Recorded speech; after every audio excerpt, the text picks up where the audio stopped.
ہیں۔ یہ کوئی ایسی چیز نہیں ہے کہ جو کوئی بہت مشکل ہے یا کوئی نئی ہے یا کچھ ایسا کچھ بھی نہیں ہے۔ یہ ساری چیزیں وہ ہیں جو ہماری روزمرہ کی روٹین میں ہمارے ساتھ ہوتی ہیں۔ وہ کیا ہیں وہ بھی آپ لوگوں کو میں وہ بھی بتا دیتا ہوں۔ اور اگر انسان صرف انہی 40 چیزوں کے اوپر بھی اگر انسان ایمان لے آئے یا عمل کر لے تو انشاءاللہ تعالیٰ اس کو اور کچھ کرنے کی ضرورت نہیں پڑے گی، ٹھیک ہے۔ ان سلمان رضی اللہ تعالی عنہ قال سألت رسول اللہ صلی اللہ علیہ وآلہ وسلم ان 40 حدیثا التي قال من حفظها من امتی دخل الجنۃ قلت وما هي یا رسول اللہ صلی اللہ علیہ وآلہ وسلم قال۔ حضرت سلمان فارسی فرماتے کہ میں نے آپ صلی اللہ علیہ وسلم سے پوچھا کہ وہ 40 حدیثیں کیا ہیں جن کے بارے میں آپ نے فرمایا کہ جو ان کو یاد کر لے گا جنت میں داخل ہو جائے گا۔ یہ کنز الاعمال کی حدیث ہے۔ آپ صلی اللہ علیہ وآلہ وسلم نے ارشاد فرمایا، پہلی اللہ پر ایمان لائے۔ پہلا کیا ہے؟ اللہ کے اوپر ایمان لے کے آنا، ٹھیک ہے۔ دوسرا آخرت کے دن پر ایمان لانا، قیامت کا، آخرت کا دن۔ تیسرا فرشتوں کے وجود پر ایمان لے کے آنا، 3 چیزیں ہو گئیں۔ چوتھا آسمانی کتابوں پر یعنی قرآن، زبور، تورات، انجیل، ٹھیک ہے، ان کے اوپر ایمان لے کے آنا۔ نمبر 5 تمام انبیاء کے اوپر ایمان لے کے آنا، تمام انبیاء پر ایمان لانا۔ نمبر 6 اور مرنے کے بعد دوبارہ زندگی یعنی مرنے کے بعد دوبارہ زندہ ہوں گے، اس کے اوپر ایمان لے کے آنا، ٹھیک ہے، کہ ہم مر جائیں گے، اس کے بعد اللہ تعالیٰ ہمیں دوبارہ زندہ کرے گا، قیامت کا منظر ہوگا، اللہ کے سامنے ہم حاضر ہوں گے اور ہمارا جو کچھ بھی ہوگا نامہ اعمال میں وہ اللہ تعالیٰ کے سامنے رکھا جائے گا۔ نمبر 7 اور تقدیر پر کہ بھلا ہو برا ہو جو کچھ ہوتا ہے سب اللہ کی طرف سے ہوتا ہے۔ تقدیر کے اوپر ایمان لے کے آنا یعنی قسمت میں جو بھی ہوگا، تقدیر میں اچھا ہو برا ہو، ہمارے حق میں ہو یا ہمارے حق میں نہ ہو، اس کے اوپر ایمان لے کے آنا، اس پہ راضی رہنا۔ نمبر 8 اور گواہی دے اس پر کہ اللہ کے سوا کوئی معبود نہیں اور محمد صلی اللہ علیہ وآلہ وسلم اللہ کے سچے رسول ہیں، ٹھیک ہے، جو کلمہ بھی ہے لا الہ الا اللہ محمد الرسول اللہ۔ نمبر 9 اور ہر نماز کے وقت کامل وضو کر کے نماز کو قائم کریں۔ ہر نماز کے وقت، ہر نماز کے لیے نیا وضو کرنا سنت ہے، ثواب بھی ہے۔ ایک وضو سے آپ 2 نمازیں بھی پڑھ سکتے ہیں، لیکن اگر وضو کر لیں گے تو سنت پہ عمل بھی ہو جائے گا اور اس کا ثواب بھی ملے گا۔ کامل وضو کیا ہوتا ہے؟ کامل وضو وہ کہلاتا ہے جس میں آداب مستحبات کی رعایت رکھی گئی ہو، اور ہر نماز کے لیے نیا وضو مستحب ہے، اور نماز کے قائم کرنے سے مراد یہ ہے کہ اس کے تمام ظاہری اور باطنی آداب کا اہتمام کریں۔ یعنی جب وضو کریں تو ایک سنت یا ایک مستحب یا کوئی بھی چیز، فرائض و واجبات جو ہیں وہ تو پورے کرنے ہی ہیں، اس کے بغیر تو وضو نہیں ہے۔ لیکن جو سنت عمل بھی ہوتا ہے، جیسے ہم مسح کرتے ہیں، کان کا مسح کر رہے ہیں، گردن کا مسح کرتے ہیں، یہ سر کا، چوتھائی کا، پورے سر کا مسح کریں، یہ سب مستحبات ہیں، یہ مستحب عمل ہے، ٹھیک ہے۔ 3 دفعہ کلی کرنا یہ مستحب عمل ہے، فرض 1 دفعہ بھی کر دیا تو پورا ہو جائے گا، ٹھیک ہے۔ تو یہ چیزیں جو شخص یہ کرتا ہے تو اس کو کہتے ہیں کامل وضو۔ اور جب ہم نماز پڑھتے ہیں تو اس کے اندر ہم ہر چیز کی رعایت رکھتے ہیں، یعنی رکوع کر رہے ہیں اچھے طریقے سے کر رہے ہیں، جلد بازی نہیں کر رہے، 2 سجدوں کے درمیان میں بیٹھ رہے ہیں تو دعا پڑھیں اللہم اغفر لی وارحمنی، یہ پڑھ رہے ہیں، پھر ہم سجدہ کر رہے ہیں تو اس میں تھوڑا سا ٹھہر کے ہم کریں، جلدی نہیں کریں کہ ہر رکن کو ہم بہت جلدی کریں کہ وہ پورا صحیح طریقے سے نہیں ہو رہا، اس کو کہتے ہیں کامل نماز اور کامل وضو کرنا۔ زکوٰۃ ادا کرنا، ٹھیک ہے، زکوٰۃ ادا کرنا، جس کے اوپر زکوٰۃ ہے وہ زکوٰۃ اس کو ادا کرے۔ رمضان کے روزے رکھیں، ٹھیک ہے، جو فرض روزے ہیں ہر مسلمان کے اوپر وہ روزے رکھنا۔ اگر مال ہو تو حج کرے، اگر مستحق ہے، اللہ تعالیٰ نے اتنی استعداد دی ہے، مال ہے تو پھر حج کرے، اس کے اوپر حج جو ہے وہ فرض ہے، ٹھیک ہے۔ 12 رکعات سنت موقدہ روزانہ ادا کرے۔ 12 رکعات سنت موقدہ، سنت موقدہ وہ ہوتی ہے جس کا پڑھنا ضروری ہے، نہیں پڑھا جائے گا تو گناہ گار ہوگا، ٹھیک ہے۔ اور ایک ہوتی ہے غیر موقدہ، وہ اگر آپ پڑھ لیں تو ثواب ہے، نہ پڑھیں تو اس کا کوئی مسئلہ نہیں ہے۔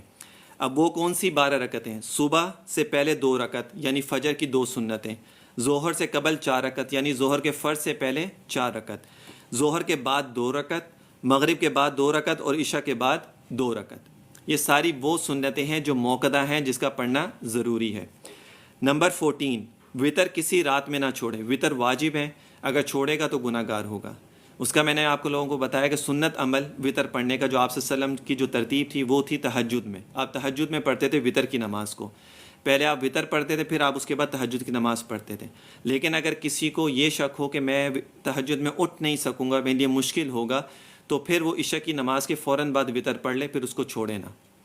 نمبر 15، اللہ کے ساتھ کسی چیز کو شریک نہ کرے. اللہ کے ساتھ کسی چیز کو بھی شریک نہ کرے. اب یہ جتنے لوگ جو ہے غیر اللہ سے مانگتے ہیں، غیر اللہ سے مانگتے ہیں، ان کے نام کا کھاتے ہیں، ٹھیک ہے، نظر و نیاز میں ہے چاہے کسی میں بھی ہے. نظر و نیاز کرنا منع نہیں ہے، لیکن اللہ کے نام کی ہو، اللہ کے نام کے علاوہ کسی چیز کی بھی ہوگی وہ جائز نہیں ہوتی. چاہے وہ نبی کی ہے، چاہے وہ امام حسین کی ہے، چاہے وہ حضرت علی کے نام کی ہو، چاہے وہ غوث اعظم کے نام کی ہو، کسی کے بھی نام کی ہو. اس کا طریقہ یہی ہوتا ہے کہ جو بھی چیز آپ نے بنانی ہے نیاز کے طور پہ اللہ کے نام کی بنائیں، اس کا ثواب ان ہستیوں کو پہنچائیں. جو اصل طریقہ ہوتا ہے وہ یہ ہوتا ہے کہ آپ نے کوئی بھی چیز بنائی کھانے پینے کی، اس کو اللہ کے نام کی، یا اللہ یہ میں تیرے نام کی بنائی ہے، اور اس کا ثواب جو ہے وہ حضرت امام حسین کو پہنچا دو، غوث اعظم کو پہنچا دو، حضرت علی کو پہنچا دو، اہل بیت کو پہنچا دو، صحابہ کو پہنچا دو، ازواج مطہرات کو پہنچا دو، کسی کو بھی پہنچا سکتے ہو، اس میں کوئی حرج نہیں ہے، شریعت اس کے منع نہیں کرتی ہے. لیکن اگر کوئی کہے کہ میں نے یہ جو کھانا بنایا یہ امام حسین کے نام کا ہے، یہ جو میں نے کھانا بنایا یہ غوث اعظم کے نام کا ہے، وہ کھانا نہ جائز ہے، نہ بنانا جائز ہے، نہ اس کا تقسیم کرنا جائز ہے. یہ شرعی مسئلہ تھا، میں نے اس ضمن میں آپ لوگوں کو سمجھا دیا. نمبر 16، والدین کی نافرمانی نہ کریں. والدین کی نافرمانی نہ کریں. لیکن اگر والدین آپ کو کسی ایسی چیز سے روکتے ہیں جو شریعت کے اگینسٹ جا رہی ہے، پھر آپ ان کی نافرمانی کرنا آپ کے لیے جائز ہوتا ہے. بالفرض مثلاً اگر آپ نے داڑھی رکھی اور اگر آپ کے والدین آپ کو کہیں کہ جی اپنی داڑھی کاٹ لو، ہمیں اچھی نہیں لگتی، تم ہمارے ساتھ جاتے ہو ہمیں شرم محسوس ہوتی ہے، تو آپ کو ان کی بات کو ماننا جائز نہیں ہے، آپ ان کی نافرمانی کر سکتے ہیں. ٹھیک ہے.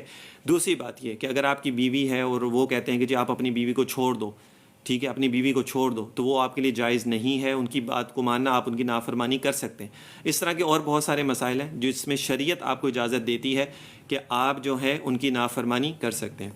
نمبر 17، ظلم سے یتیم کا مال نہ کھائے. ظلم کر کے کسی یتیم کا مال نہ کھائے. کوئی انسان ہے، اس کے ماں باپ جو ہے انتقال کر گئے ہیں، اب دیکھا کہ اس کے آگے پیچھے کوئی نہیں ہے اور اس کا مال جو ہے وہ اپنے نام پہ کر کے اس کو کھا گیا، تو یہ ظلم ہے، یہ جائز نہیں ہے.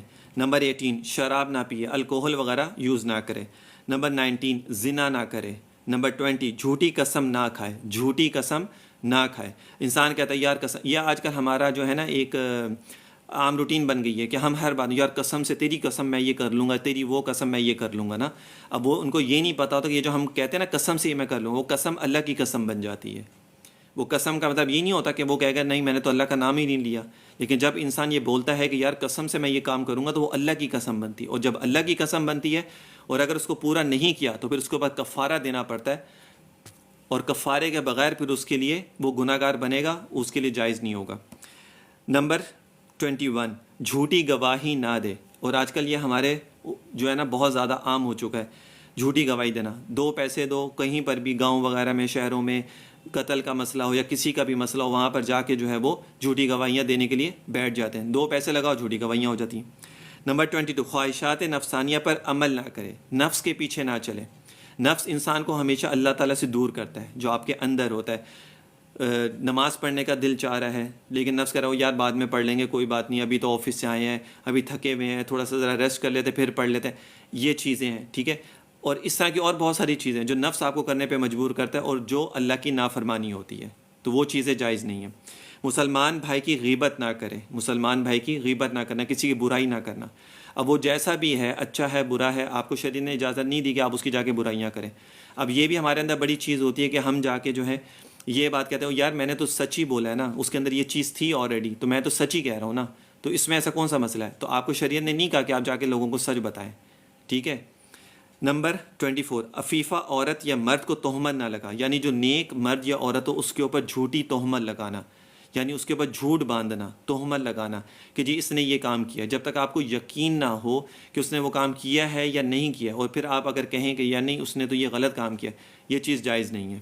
اپنے مسلمان بھائی سے کینہ نہ رکھ. یعنی اس کو نقصان پہنچانے کا ہر وقت انسان موقع ڈھونڈے. کینہ اس کو کہتے ہیں کہ کہیں مجھے موقع مل جائے تو میں اس کو جو ہے نا کہیں نقصان اس کو پہنچا دوں گا، ٹھیک ہے. تو یہ چیز جائز نہیں ہے. لہو لعاب میں مشغول نہ ہو. یعنی غلط باتوں میں، فضول باتوں میں اپنے آپ کو مشغول رکھنا جائز نہیں ہے. تماشائیوں میں شریک نہ ہو. کہیں پر بھی کوئی تماشا لگا ہوا ہے وہاں جا کے کھڑے ہو جانا اور دیکھتے رہنا اور وقت ضائع کرنا بیٹھ کے، ٹھیک ہے. یہ ضروری نہیں ہے کہ کوئی لڑائی جھگڑا ہو رہا ہوگا یا کوئی ایکسیڈنٹ ہو جاتا ہے جس سے آج کل ہمارے لوگوں میں ہوتا ہے کہ وہ جا کے وہاں پہ کھڑے ہو جاتے ہیں، وہ چیز نہیں. اس کے علاوہ بھی بہت ساری ایسی چیزیں ہوتی ہیں، کوئی میلے وغیرہ ایسے ہوتے ہیں جہاں پہ تماشائی ہو رہی ہے، لوگ کھڑے ہوتے ہیں، جا کے اپنا نماز بھی ضائع کر رہے ہوتے ہیں، وقت بھی ضائع کر رہے ہوتے ہیں، ٹھیک ہے، تو وہ چیز جائز نہیں ہے. کسی پستہ قد کو عیب کی نیت سے ٹھنگنا مت کہے، یعنی کسی کا اگر قد چھوٹا ہے، اللہ تعالیٰ نے اس کو بنایا ہے اور اس کو چھیڑنا، یہ اسی طرح ہے جیسے کوئی انسان موٹا ہے تو اس کو موٹا کہنا، کوئی انسان کا قد چھوٹا ہے اس کو چھوٹے قد والا ٹھنگنا کہنا، کوئی کالا ہے تو اس کو کالا بولنا، ٹھیک ہے، جس سے اس کو دل آزاری ہو، اس کو تکلیف پہنچے، وہ چیز جائز نہیں ہے. کسی کا مذاق مت اڑاؤ، ٹھیک ہے، مذاق میں بھی مذاق مت اڑاؤ کہ یار میں تو مذاق کر رہا تھا کوئی بات نہیں، جس سے کسی کو تکلیف ہو ایسا مذاق. میرے نبی بھی مذاق کرتے تھے، میرے نبی بھی مذاق کرتے تھے، لیکن وہ ایسا مذاق ہوتا تھا جس سے کسی کو تکلیف نہیں ہوتی تھی یا کسی کو اس سے کوئی دکھ نہیں پہنچتا تھا. نمبر 30، نہ مسلمانوں کے درمیان چغل خوری کرے، یعنی دو مسلمانوں کے درمیان میں بیٹھ کے چغل، اس کی برائی کرنا، اس کے ساتھ اس کے ساتھ کرنا، ٹھیک ہے نا، اور ایسی چغل خوریاں کرنا جن سے ان کی لڑائی ہو جائے، تو وہ چیز بھی جائز نہیں ہے. اللہ کی نعمتوں پر اس کا شکر ادا کرنا، اللہ تعالیٰ نے جو بھی آپ کو نعمتیں عطا کی ہیں اس کے اوپر اللہ تعالیٰ کا شکر ادا کرے. بلا اور مصیبت پر صبر کرے، اگر کوئی مصیبت آپ کے اوپر آ گئی ہے، کوئی تکلیف آ گئی ہے، کوئی پریشانی ہے، کوئی بیماری ہے، اس کے اوپر انسان کا صبر کرنا کہ اللہ کی طرف سے ہی ہے اور اللہ تعالیٰ ہی اس کو دور کر دیں گے. نمبر 34، اللہ کے عذاب سے بے خوف مت ہو، یعنی انسان اتنا بھی بے پرواہ نہ ہو جائے کہ اس کو اس چیز کی بھی فکر نہ ہو کہ جی اللہ تعالیٰ کا عذاب ہمارے اوپر آئے گا اور ہم اس چیز کو کوئی اہمیت ہی نہیں دے رہے، کہ ہم گناہوں کے اندر نماز چھوڑنے میں، قرآن نہ پڑھنے میں، ذکر اذکار نہ کرنے میں، جھوٹ بولنے میں، بدنظریاں کرنے میں، غلط کاموں میں اتنا ہم لوگ مبتلا ہو جائیں کہ ہمارے اوپر اس چیز کا بھی اثر نہ ہو کہ جی کل کو اللہ کا عذاب ہمارے اوپر آئے گا، اللہ کا عذاب ہمارے اوپر آئے گا. جس طرح پہلی قومیں تھی، قوم عاد تھی، قوم سمود تھی، قوم لوط تھی، قوم شعیب تھی، قوم صالح علیہ السلام کی تھی، ٹھیک ہے نا، موسیٰ علیہ السلام کی قوم تھی. یہ ساری قومیں جو تھیں، یہ ساری ایسے لوگ تھے کہ جو اس چیز سے بے خبر تھے کہ جی ہمارے اوپر اللہ کا عذاب آئے گا، اور جب انبیاء ان کو ڈراتے تھے تو یہ لوگ یہی سمجھتے تھے کہ نہیں یہ تو ایسی قصے کہانیاں میں سنا رہے، ایسا کچھ بھی نہیں ہو سکتا، ٹھیک ہے. اعضاء سے قطع تعلق نہ کریں، یعنی جو اقربا ہوتے ہیں، رشتہ دار ہوتے ہیں، ان سے قطع تعلق ہی نہ کریں، ٹھیک ہے. اس پہ بھی میں نے بعض دفعہ یہ چیزیں بتائی ہیں کہ اگر کوئی شخص آپ کے رشتہ داروں میں ایسا ہے کہ جس سے آپ کو نقصان ہونے کا ڈر ہو، کوئی جادو وغیرہ کا مسئلہ کرتا ہو یا حسد کا مسئلہ کرتا ہو یا کوئی اس طرح کے معاملات جس کے ہوں، تو آپ اس سے سلام دعا تک رکھیں، بالکل قطع تعلق کی اس کے ساتھ مت کریں. یعنی کہیں پر سامنے آمنا سامنا ہو جائے تو سلام دعا کر لیں، گھر میں آنا جانا اس کے ساتھ مت رکھیں. اس کا طریقہ یہ ہوتا ہے. بلکہ ان کے ساتھ صلہ رحمی کریں، اللہ کی کسی مخلوق کو لعنت نہ کریں. آج کل ہمارے اندر یہ بھی بڑی خصلت پائی جاتی ہے، ہم ہر اٹھتے بیٹھتے ایک دوسرے کے، او تیرے پہ لعنت، او تو ایسا، تیرے پہ لعنت، تیری شکل پہ لعنت، ٹھیک ہے نا. تو یہ چیزیں جو ہے نا یہ جائز نہیں ہیں، یہ چیزیں جائز نہیں ہیں، اور اس سے اللہ تعالیٰ نے بھی منع فرمایا ہے. اور ظاہر سی بات ہے حدیث میں ہے تو میرے نبی نے منع فرمایا، تو ظاہر سی بات ہے اللہ تعالیٰ نے ہی منع فرمایا اس چیز سے کہ لعنت کرنا کسی مسلمان کے اوپر وہ جائز نہیں ہے. سبحان اللہ، اللہ اکبر، اور لا الہ الا اللہ. سبحان اللہ، اللہ اکبر، اور لا الہ الا اللہ، اس کا کثرت سے جو ہے نا اس کا ذکر کرنا چاہیے.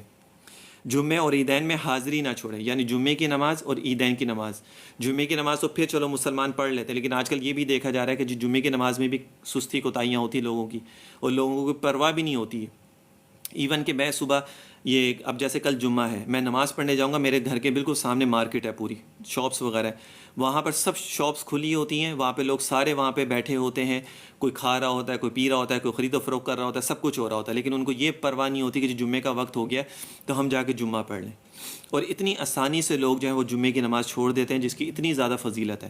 اللہ تعالیٰ نے ایک دن رکھا ہے جس کے اندر ایک نماز ایسی رکھی ہے کہ جو مسجد میں جا کے آپ کو پڑھنی ہے، اس کی رکعت الگ ہیں اور اس میں قرات کی جاتی ہے. حالانکہ ظہر کی نماز میں قرات نہیں ہوتی، جمعے میں قرات ہوتی ہے، اس کی فضیلت بھی زیادہ ہے. اور پھر بھی انسان جو ہے نا اس چیز کو بڑے جھجک، کوئی اس کو پرواہ نہیں، کوئی جھجک نہیں اس کے اندر، کوئی ڈر نہیں، کوئی خوف نہیں، اور وہ چپ کر کے جا کے نماز چھوڑ دیتا ہے، وہ اپنے کام میں مشغول رہتا ہے. تو یہ چیز ہے کہ اللہ کا خوف اور ڈر اور عذاب اگر انسان کے دل میں نہیں ہے تو پھر یہ سمجھ لیں کہ اس کا دل جو ہے نا وہ سیاہ ہو چکا ہے اور پھر اس کا کچھ نہیں ہو سکتا. اور اس بات کا یقین رکھ کہ جو تکلیف اور راحت تجھے پہنچتی ہے وہ مقدر میں تھی، جو ٹلنے والی نہ تھی، اور جو کچھ نہیں پہنچا وہ کسی طرح بھی پہنچنے والا نہ تھا. یعنی قسمت میں جو بھی چیز آپ کی ہوتی ہے، نقصان ہو، اچھا ہو، برا ہو، آپ کے حق میں ہو آپ کے حق میں نہ ہو، کچھ بھی ہو، اس چیز کے اوپر آپ کا ایمان ہونا چاہیے کہ وہ اللہ کی طرف سے ہوتا ہے، آپ اس میں کچھ بھی نہیں کر سکتے۔ انسان یہ سوچے میں اپنا دماغ ایسے کر لیتا ویسے کر لیتا، یہ دماغ لڑا لیتا وہ دماغ لڑا لیتا، ایسا کچھ بھی نہیں ہو سکتا۔ یہ انسان کی سب غلط فہمی ہے۔ اگر انسان اتنا عقل مند ہو اور وہ یہ کہے کہ میں یوں کر لیتا تو یہ ہو جاتا، یوں کر لیتا تو یوں ہو جاتا، ایسا کچھ بھی نہیں ہوتا، ٹھیک ہے نا؟ یہ سب آپ کی تقدیر میں، آپ کی قسمت میں یہ ساری چیزیں لکھی ہوتی ہیں اور وہ چیز ہو کے رہنی ہے۔ یہی تو آپ کا ایمان ہے کہ آپ اس چیز کے اوپر بھی ایمان رکھیں کہ جو میرے ساتھ برا ہو رہا ہے اس پہ بھی میرا ایمان ہے کہ اللہ کی طرف سے ہے اور اللہ ہی مجھے اس مشکل سے، اس پریشانی سے مجھے نکالیں گے۔ یہی حدیث کا وہ ہے، مضمون ہے کہ جو اللہ آپ صلی اللہ علیہ وسلم نے فرمایا کہ اس کے اوپر یقین رکھنا۔ اگر اس کے اوپر انسان یقین نہیں رکھ رہا، اٹ مینس کہ اس کا ایمان اللہ کے اوپر کمزور ہے اور ایمان اس کا یقین پکا نہیں ہے۔ اور نمبر آخری 40واں نمبر، جو 40ویں حدیث اس کے اندر وہ ہے کہ کلام اللہ کی تلاوت کسی حال میں بھی نہ چھوڑنا۔ اللہ کے کلام کی تلاوت یعنی قرآن کو پڑھنا کسی حال میں بھی نہ چھوڑنا۔ آپ سفر میں ہیں، گھر میں ہیں، بازار میں ہیں، آپ مارکیٹ میں ہیں، آپ اپنے آفس میں ہیں، آپ دکان میں ہیں، آپ کہیں پر بھی ہیں، آپ قرآن کو کسی حال میں بھی نہیں چھوڑ سکتے۔ یہ روزانہ اس کو پڑھنا آپ کے لیے فرض ہے۔ ہاں کوئی ایسی بیماری ہے، کوئی ایسی مشکل آ گئی ہے، یا ایسی ہمت نہیں ہے، کمزوری بہت زیادہ ہو گئی ہے، ضعف آ گیا آپ کے اندر کہ ہم اس کو نہیں پڑھ سکتے، ایک دو دن کے لیے دوائیاں کھا رہے ہیں، بیمار ہے تو رخصت ہے، کوئی بات نہیں، شریعت آپ کو اس چیزوں میں اجازت دیتی ہے، کوئی ایسا مسئلہ نہیں ہے۔ لیکن اگر انسان تندرست ہے، ہر چیز ٹھیک ہے، فٹ فاٹ ہے، ماشاء اللہ ہر چیز ہے، پھر بھی قرآن نہیں پڑھا، قرآن کھول کے نہیں دیکھ رہا، قرآن کو ہم نے کیا کر دیا، رمضان کے لیے ہم نے قرآن کو رکھ لیا کہ رمضان کے رمضان ہم اس کو پڑھیں گے۔ جب شیطان جو ہوتا ہے وہ بند ہوتا ہے اور انسان ہر کام ہر چیز کر سکتا ہے آسانی سے اور اس کو کوئی بہکانے والا نہیں ہوتا، تب انسان قرآن پڑھنے کا بھی اس کا خود دل چاہتا ہے کیونکہ شیطان نہیں ہوتا۔ اور ہم نے قرآن کو صرف رمضان آئے گا تو قرآن کھول کے پڑھ لیں گے، پورا سال ہمیں قرآن کھولنے کی توفیق نہیں ہوتی۔ ہمیں یہ بھی نہیں پتہ ہوتا ہمارے گھر میں قرآن بھی رکھا ہے کہ یا نہیں رکھا ہوا، کپڑے کے اندر لپیٹ کے رکھ دیتے ہیں، اس کو کھولنے کی ہمیں توفیق نہیں ہوتی ہے کہ ہم اس کو کھول لیں، اس کو پڑھ لیں، اس میں میرے اللہ نے کیا فرمایا ہے، ہم اس کو 5 10 15 منٹ نکال کے دیکھ لیں۔ ویسے ہر کام ہم ساری زندگی کرتے رہیں گے، سارا دن کرتے رہیں گے، کاروبار میں لگے رہیں گے، یہ بیچ دیں وہ بیچ دیں، یہ خرید لیں وہ خرید لیں، یہ برانڈ آ گیا وہ برانڈ آ گیا، یہ چیز مارکیٹ میں نہیں آئی ہے، ہر چیز کا ہمیں علم ہوگا۔ لیکن جہاں قرآن پڑھنے کی باری آئے گی، اچھا ابھی پڑھتا ہوں، اچھا ابھی سر درد ہو رہا ہے، اچھا ابھی دل نہیں کر رہا، بعد میں دیکھ لوں گا، یہ ہو جائے گا وہ، پھر یہ چیزیں انسان کی شروع ہو جاتی ہیں۔ اللہ کے بندوں، حدیث میں میرے نبی نے فرمایا ہے، یہ 40 حدیثیں میں نے بتائی ہیں، یہ 40 حدیثیں ہیں۔ حضرت سلمان فارسی رضی اللہ تعالیٰ عنہ اس کے راوی ہیں، اور آپ صلی اللہ علیہ وسلم نے ان سے پوچھا کہ وہ کون سی 40 حدیثیں ہیں، اگر انسان اس کو کرے گا، اس پہ عمل کرے گا تو کیا ہوگا؟ تو میرے نبی نے فرمایا کہ جو شخص بھی، آخر میں حضرت سلمان فارسی کہتے کہ میں نے پوچھا کہ جو کوئی ان کو یاد کرے، ان 40 حدیثوں کو، اور اسے کیا اجر ملے گا؟ آپ سے نے فرمایا کہ حق تعالیٰ، اللہ تعالیٰ اس کا حشر انبیاء علماء کرام کے ساتھ فرمائیں گے۔ قیامت والے دن اس کا حشر انبیاء کے ساتھ ہوگا، یعنی وہ انبیاء کے ساتھ ہوگا، نبیوں کے ساتھ ہوگا، اور علماء کرام یعنی جو اللہ والے بزرگ، جو بڑے بڑے، جنہوں نے اپنی ساری زندگی تقوی کے اوپر، اللہ کے ڈر خوف کے اندر گزاری، ان کے ساتھ وہ ہوگا وہ شخص جو ان 40 حدیثوں کے اوپر عمل کرے گا۔ یہ 40 حدیثیں وہ ہیں جو انسان کی ڈیلی روٹین میں چلتی ہیں۔ یہ کوئی 40 حدیثیں الگ سے میں نے نہیں بتائیں کہ کوئی عربی کی کوئی بہت لمبی لمبی حدیثیں جو آپ کو یاد کرنی ہیں، یہ وہ حدیثیں ہیں جو انسان کی ڈیلی روٹین کی ہیں۔ قرآن پہ یقین رکھنا، اللہ پہ یقین رکھنا، فرشتوں پہ یقین رکھنا، انبیاء پہ یقین رکھنا، قیامت پہ، تقدیر پر، کسی کے ساتھ ظلم نہ کرنا، کسی کا حق نہ ماننا، کسی غیبت نہ کرنا، چغلی نہ کرنا، لڑائی نہ پڑھوانا کسی کے درمیان میں، ٹھیک ہے نا، حلال کھانا، ٹھیک ہے، ذکر اذکار کرنا، قرآن پڑھنا۔ اب یہ ساری چیزیں وہ ہیں جو انسان کی ڈیلی روٹین کی چیزیں ہیں۔ یہ کوئی ایسی چیز نہیں ہے کہ جو بہت مشکل ہے، آپ کہوں کہ یار ہم عربی یاد نہیں کر سکتے، ہمیں یہ ترجمے یاد نہیں ہوں گے، یہ وہ چیزیں میں نے آپ کو بتائی ہیں جو ڈیلی روٹین کی ہیں۔ اب اگر انسان یہ بھی نہ کرے، اور یہ میرے نبی کی رحمت للعالمین جو میرے نبی کو کہا گیا نا، وہ اس وجہ سے کہا گیا، میرے نبی کو جو رحمت للعالمین کہا ہے وہ اس وجہ سے کہ میرے نبی نے اپنی زندگی میں پریکٹیکلی اور قولاً فعلاً، یعنی کہتے ہوئے بھی اور کرتے ہوئے دونوں طریقے سے میرے نبی نے اپنی امت کے لیے ہر چیز کر کے بتا دی کہ بھائی یہ چیزیں ہیں، یہ کر لو گے تو جنت میں آرام سے داخل ہو جاؤ گے۔ اچھا، اس میں 2 چیزیں، ہر انسان کوشش کس لیے کرتا ہے؟ نماز کس لیے پڑھ رہا ہے کہ جی میں جنت میں چلا جاؤں گا، قرآن کس لیے پڑھا ہے؟ جنت میں چلا، ذکر اذکار سب چیزیں جنت میں۔ ہمارے بزرگ فرماتے ہیں اس لیے یہ ساری چیزیں کرو کہ جنت میں نہیں، اللہ کا دیدار مجھے ہو جائے گا، اللہ مجھ سے راضی ہو جائے گا، اس لیے یہ سارے عمل کرو۔ اللہ راضی ہو جائے گا تو جنت میں تو آٹومیٹکلی چلے جاؤ گے، لیکن اپنی انٹینشن، اپنی نیت اس چیز پہ رکھو کہ اللہ مجھ سے راضی ہو جائے گا۔ میں نماز پڑھ رہا ہوں وہ اس وجہ سے پڑھ رہا ہوں کہ اللہ مجھ سے راضی ہو جائے گا. میں قرآن پڑھ رہا ہوں اس لیے کہ میں اللہ تعالیٰ سے ہم کلام ہوں گا, اللہ مجھ سے راضی ہو جائے گا. میں ذکر اذکار اس لیے کر رہا ہوں کہ اللہ کو پسند ہے کہ میں اس کو یاد کروں, اللہ مجھ سے راضی ہو جائے گا. میں کسی کی ہیلپ کر رہا ہوں, ماں باپ کے ساتھ اچھے طریقے سے بات کر رہا ہوں, بہن بھائیوں کے ساتھ اچھے طریقے سے رہ رہا ہوں, رشتہ داروں کے ساتھ صلہ رحمی کر رہا ہوں. یہ سب چیزیں جو میں کر رہا ہوں وہ اس وجہ سے کر رہا ہوں کہ اس کی وجہ سے میرا اللہ مجھ سے راضی ہو جائے گا. بس اللہ راضی تو اللہ کا دیدار بھی ہو جائے گا, دیدار ہو جائے گا تو جنت بھی مل جائے گی, جنت مل جائے گی تو نبیوں کے ساتھ آپ کا حشر ہو جائے گا, نبیوں کے ساتھ ہو جائے گا تو علماء, صلحاء, شہداء سب آپ کے ساتھ ہو جائیں گے, آپ سب کے ساتھ ہوں گے. تو اس سے بڑھ کے انسان کی دنیا کی جو زندگی ہے 50, 60, 70, 80 سال کی جتنی بھی اس نے گزارنی ہے, تو یہ سب سے مین مقصد انسان کا دنیا میں آنے کا یہ ہے, نہ کہ یہ ہے کہ جی میں بہت بڑی کوئی زمینیں بنا لوں, میں کوئی بہت بڑا گھر بنا لوں کنالوں پہ, یا میں بہت بڑی کوئی پراڈو, مرسیڈیز, BMW, آڈی یہ گاڑیاں خرید لوں, یا میں کوئی روزانہ اپنے ساتھ 4-5 کوئی گاڑ لے کے گھوم لوں, شوشے مار لوں, لوگوں کو دکھاؤں کہ جی میں کون ہوں, ٹھیک ہے, یا یہ میں کوئی یہ چیزیں کر لوں کہ جی میں دنیا میں کوئی سب لوگ کہیں او جی واہ واہ کیا بات ہے, میں اپنے لوگوں سے اپنی تعریفیں کرواؤں بیٹھ کر. دنیا میں آنے کا یہ مقصد نہیں تھا کہ میں اچھے اچھے ہوٹلوں میں جا کے خوب کھانے کھاؤں اور کھانا کھانے کے بعد جو ہے میں ایسا ہو جاؤں کہ مجھے اللہ یاد نہ رہے. تو یہ سب چیزیں جو ہے نا, اس سب چیزوں سے میرے نبی نے منع فرمایا ہے, ٹھیک ہے. اور دنیا میں آنے کا مقصد وہ ہے جو میں نے ابھی آپ لوگوں کو بتایا. اب یہ سمپل سی ایک زندگی انسان کی ہے, اپنے کام سے کام رکھنا, اللہ کو یاد کرنا, نبی کے طریقے اوپر چلنا, رشتہ داروں کے ساتھ صلہ رحمی کرنا, حلال کمانا, بچوں کو حلال کھلانا, بیوی کو حلال کھلانا, اور ان کے ساتھ اچھے طریقے سے سلوک کرنا, ان کی عزت کرنا, ان سے اپنی عزت کروانا. بس اس کے علاوہ میرے نبی نے کچھ نہیں بتایا. یہی چیزیں ہیں جو میرے نبی نے سب سے زیادہ جس کے اوپر زور دیا ہے. باقی اور بھی ہیں, تجارت کا طریقہ بھی میرے نبی نے بتایا, میرے نبی نے باقی چیزیں بھی بتائی ہیں. میرے نبی نے سونا, اٹھنا, چلنا, پھرنا, کھانا, پینا, ہر چیز میرے نبی نے طریقے بتائے کیسے کرنا ہے.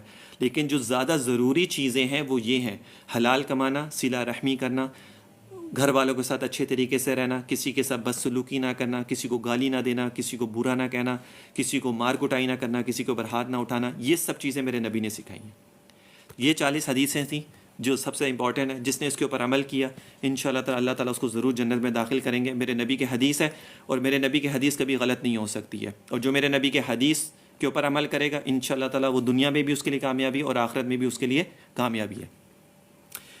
اب ہوگا ذکر, جس طرح میں پڑھوں گا آپ لوگوں نے میرے ساتھ ویسے ہی ریپیٹ کرنا ہے, ٹھیک ہے. جس طرح جو الفاظ میں پڑھتا جاؤں گا آپ لوگ بھی ویسے اس کو پڑھتے جائیں. توجہ کے ساتھ پڑھیے گا, دھیان اگر ادھر ادھر جائے تو دوبارہ ان الفاظ کے اوپر دھیان دیں, اور اپنے توجہ جو ہے اسکرین سے بے شک ہٹا لیں, موبائل کی اسکرینوں پہ مت رکھیں, اسکرین بے شک سائڈ پہ رکھ دیں, آواز اس کی آپ لوگوں کو آ جائے گی, اور جو الفاظ میں کہہ رہا ہوں آپ لوگ وہ میرے ساتھ ریپیٹ اس کو کرتے جائیں. بس اس کا یہ طریقہ ہے, ٹھیک ہے. اللہم صلی علی سیدنا و مولانا محمد وعلی آل سیدنا و مولانا محمد وبارک وسلم وصلی علیہ.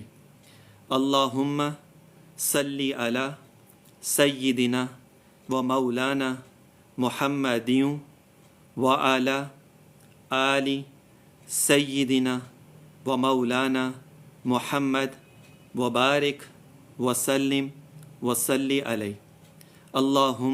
اللہم صلی علی سیدنا و مولانا محمد وعلی آل سیدنا و مولانا محمد وبارک وسلم وصلی علیہ. اللہم صلی علی سیدنا و مولانا محمد وعلی آل سیدنا و مولانا محمد وبارک وسلم وصلی علیہ. اللہم صلی علی سیدنا و مولانا محمد وعلی آل سیدنا و مولانا محمد وبارک وسلم وصلی علیہ. اللہم صلی علی سیدنا و مولانا محمد وعلی آل سیدنا و مولانا محمد وبارک وسلم وصلی علیہ. اللہم صلی علی سیدنا و مولانا محمد وعلی آل سیدنا و مولانا محمد